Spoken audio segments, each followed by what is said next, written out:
welcome to this weekend's very short, condensed MLS Best Bets show, as we have just 4 games that will take place this weekend during the international break. 3 of those will be on Saturday and then just 1 on Sunday. We'll touch on all 4 of them and make some best bets for these MLS predictions this weekend. Be sure to check out the MLS website as well for a full listing of all of the call-ups. I'll touch on just a few players from each team, but you can see full call-ups for all the teams. They have a good article up there as well. Let's get into all 4 games. Be sure to give the video a like, subscribe to the channel to get more MLS content and videos from other soccer leagues around the world as well. So let's start it off here with St. Louis City and FC Dallas. Dallas won 3-0 at home in July. When they last met, home teams have never lost in any of the last 6 all-time meetings. St. Louis is not going to make the playoffs here, but Dallas still has a shot. It was a 3rd straight 3-2 loss for St. Louis last week, and they're 9th in 12 games. 9 losses, that is. Their recent score lines have been 3-2 loss, 3-2 loss, 3-2 loss, and then 3-1, 2-1, 3-0, 2-1, and 3-2. So goals have been flying at both ends of the pitch for them. Player prop-wise, João Klaus leads the team in goals. He has 1 or more shots on target now in 8 straight and also in 12 of 13, so certainly could be an option in same-game parlays. Dallas aren't winning much themselves. They only have 2 wins in 10. They are undefeated in 3, though, after a 2-0 win and then back-to-back 1-1 draws in their last 2 games. They've scored in 10 of 11, but they've also conceded in 9 of 11, so they will, though, be fresh, having been off last weekend. But they have won just 1 of their past 7 road MLS games. This game is in St. Louis, so that's not good news for them.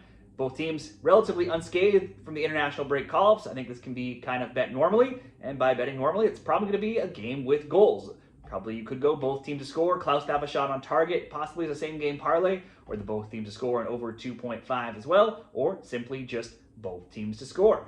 Next up, Chicago Fire and New England Revolution. The Fire won 3-1 in New England this season. Oddly, 6 of the past 8 meetings, though, between them have been draws. The both teams to score is 5-1 and 11-2 going further back. New England has at least a point as well in 6 straight trips to Chicago, so traveling to the Windy City, not usually bad news for New England. These teams are side by side in the table, but Chicago has 39 points to New England's 31 in the Eastern Conference. Certainly, Chicago a much better chance of making the playoffs. The Fire are also only 1 point back of that play-in game, a point behind the Red Bulls with 2 games in hand. So like I said, certainly a decent chance of still making the playoffs.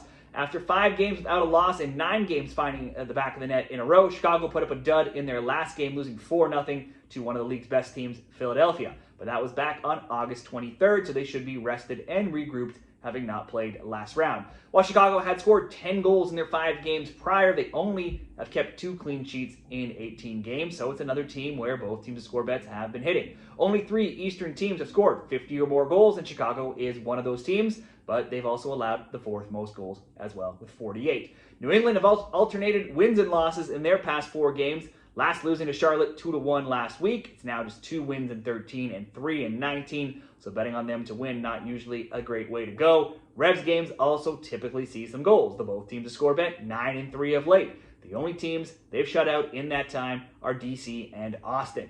Now, the Revs aren't bad on the road. They're 5-5-4. Meanwhile, Chicago are one of the weaker teams at home, where they're just 4-5-4. The Revs more affected, though, from the call-ups. They're missing a center back in Fofana, their 2nd leading scorer as well in Campana. So possibly we could go another game with the both teams to score, or maybe Chicago to win. That would be a better price. Or Chicago over 1.5 goals could be an option as well. Next up, Houston and the LA Galaxy. They drew 1-1 in LA way back in April, and last year both won at home, both by 2-1 scores. Houston also has a poor home record at 4-2-8. That's one of the worst in MLS. They're only 3 points back of 9th place San Jose, so they still have a shot at the playoffs, but they have just 1 win in 10. But that win did come in their last game, where they beat St. Louis 3-2. However, it extended a streak of games to 11 straight in MLS, and it's even worse if you count the Leagues Cup, where the Dynamo have conceded at least 1 goal. They'll face another team that can't keep the ball out of their net in the LA Galaxy this weekend.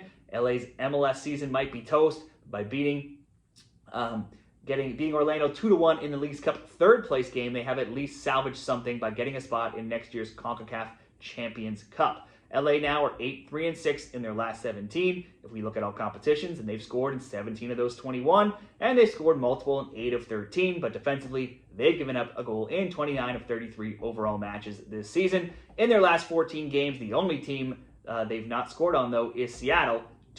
and both times when they played Seattle, so just twice, both against the Sounders.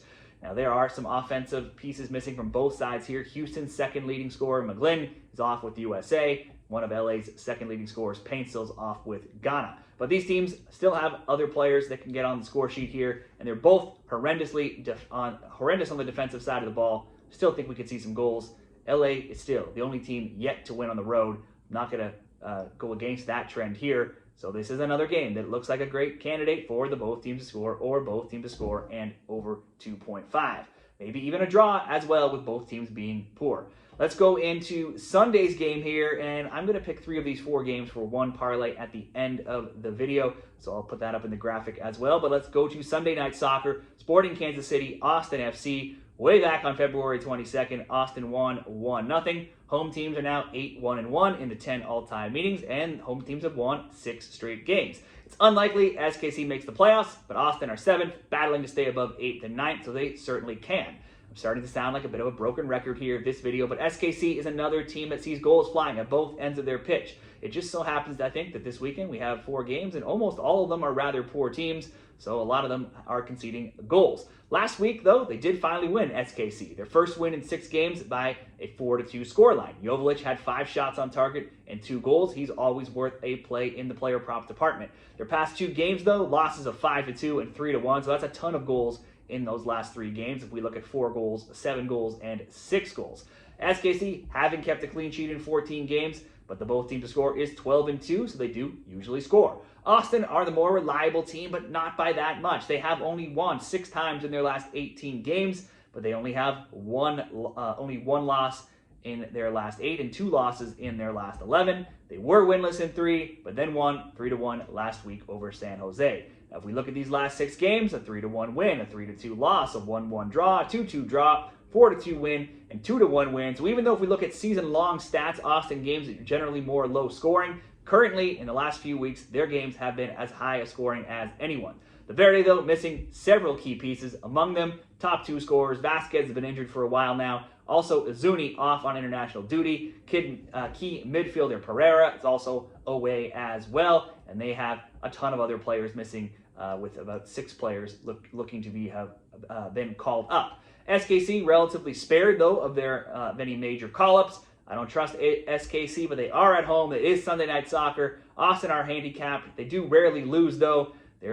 Could be some good value here, though, with SKC being at home and having a more complete roster. You could possibly look to them to win at plus 150 or simply to score maybe in a parlay. Like we talked about, both of these teams seeing lots of goals. Again, not against the both team to score option, but given Austin is missing a bunch of players, maybe we'll steer clear of that option here. For the 3-game parlay, let's make both teams to score. St. Louis and Dallas, leg 1. Both teams to score. Houston and LA, leg 2. That alone could probably get you around plus 130 odds. I bumped it up slightly more, asking SKC to score on Sunday Night Soccer to bring that 3-gamer up to plus 175 odds. That'll be my best bet on this shortened MLS Week 32 slate. Let me know what you like down there in the comments, and good luck in the MLS this weekend.